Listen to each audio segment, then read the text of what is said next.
Menurut Direktur Eksekutif Indef Esther Sri Astuti, perlu ada pembagian peran strategis antara Koperasi Merah Putih dan badan usaha milik desa untuk mengoptimalkan ekonomi perdesaan.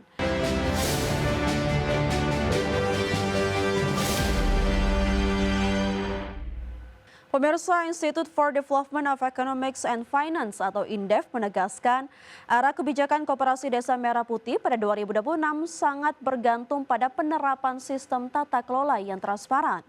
Selain itu, penyusunan aturan main yang tegas serta mekanisme koordinasi antar lembaga yang lebih terstruktur juga menjadi hal penting bagi pengembangan koperasi desa. Menurut Direktur Eksekutif Indef Esther Sri Astuti, perlu ada pembagian peran strategis antara Koperasi Merah Putih dan badan usaha milik desa untuk mengoptimalkan ekonomi perdesaan. Melalui pemberdayaan ekonomi kolektif, koperasi desa dapat dirancang sebagai lembaga berbasis keanggotaan yang fokus pada penyediaan input produksi, penyediaan tenaga kerja, modal kerja, logistik, serta penguatan akses terhadap pasar dan teknologi.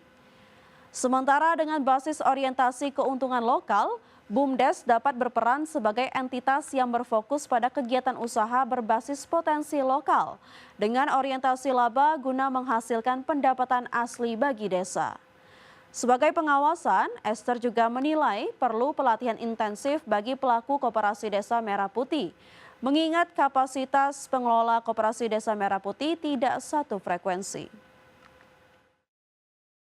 Tata kelolanya ya harus bottom up dan top down gitu, nggak bisa hanya top down saja gitu. Karena setiap daerah punya karakter sendiri dan setiap daerah punya keunikan sendiri. Jadi tidak digeneralisir. Dalam bahasa Jawa tidak digebiah-uyah gitu ya.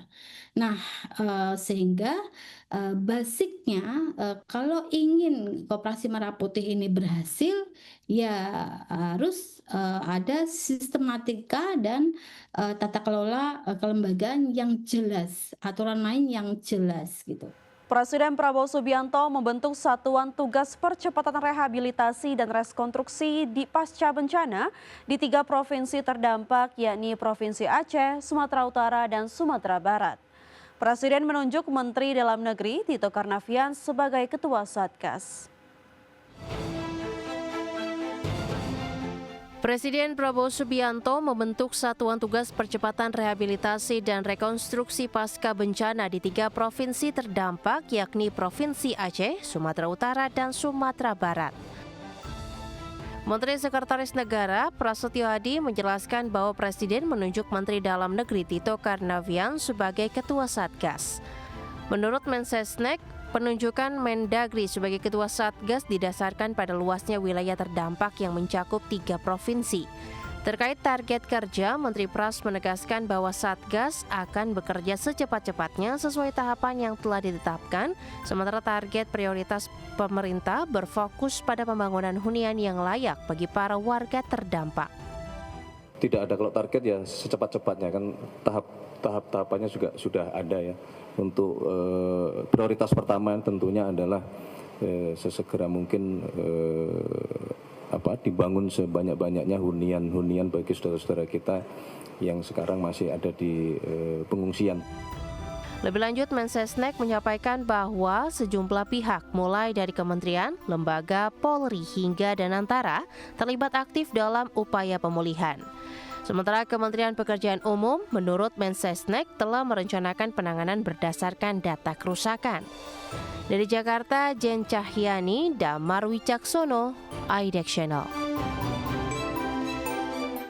Menteri SDM Bahlil Lahadalia mengungkap arahan-arahan yang diberikan oleh Presiden Prabowo Subianto saat sesi retret di Hambalang terkait pelaksanaan sejumlah program pemerintah dalam bidang energi, minyak, dan gas. Bahlil mengungkapkan pihaknya fokus pada program 2026 yang menyangkut kedaulatan energi, pangan, makanan bergizi, sekolah rakyat, dan berbagai macam program yang menjadi fokus pemerintah yang diharapkan mampu mendongkrak pertumbuhan ekonomi nasional. Bahlil melaporkan Kementerian SDM juga akan meningkatkan lifting minyak pada 2026 melalui sejumlah strategi termasuk eksplorasi dan penemuan sekitar 75 blok minyak baru yang direncanakan untuk dilelang mulai bulan depan guna mempercepat penambahan produksi minyak nasional.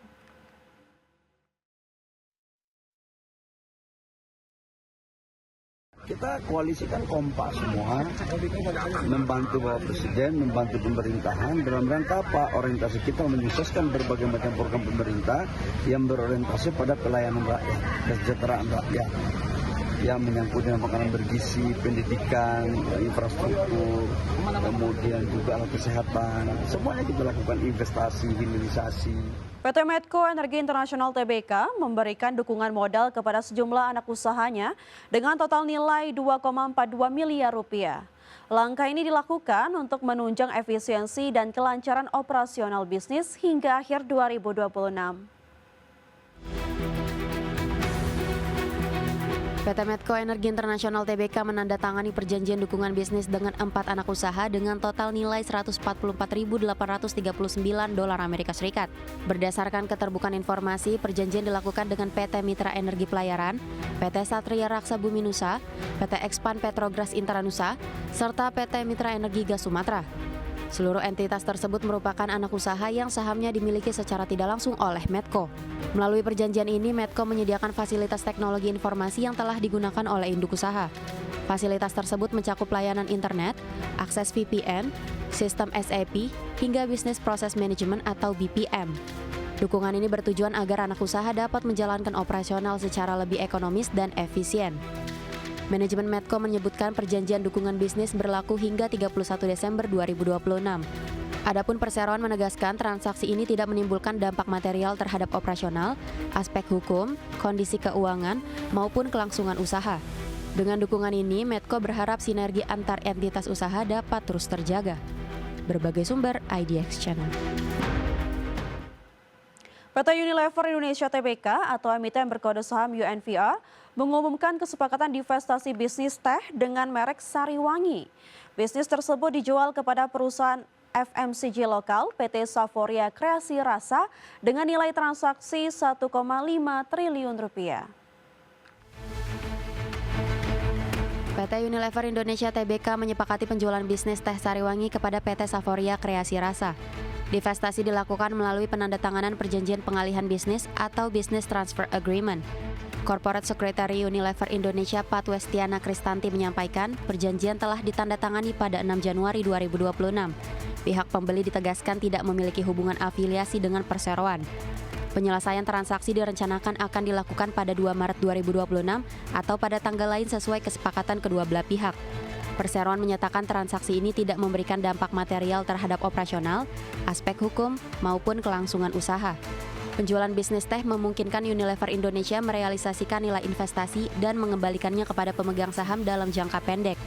Langkah ini sekaligus mempertajam fokus perseroan pada bisnis inti dengan potensi pertumbuhan lebih tinggi. Presiden Direktur Unilever Indonesia menyatakan transaksi ini akan memperkuat posisi bisnis Sariwangi untuk fase pertumbuhan berikutnya.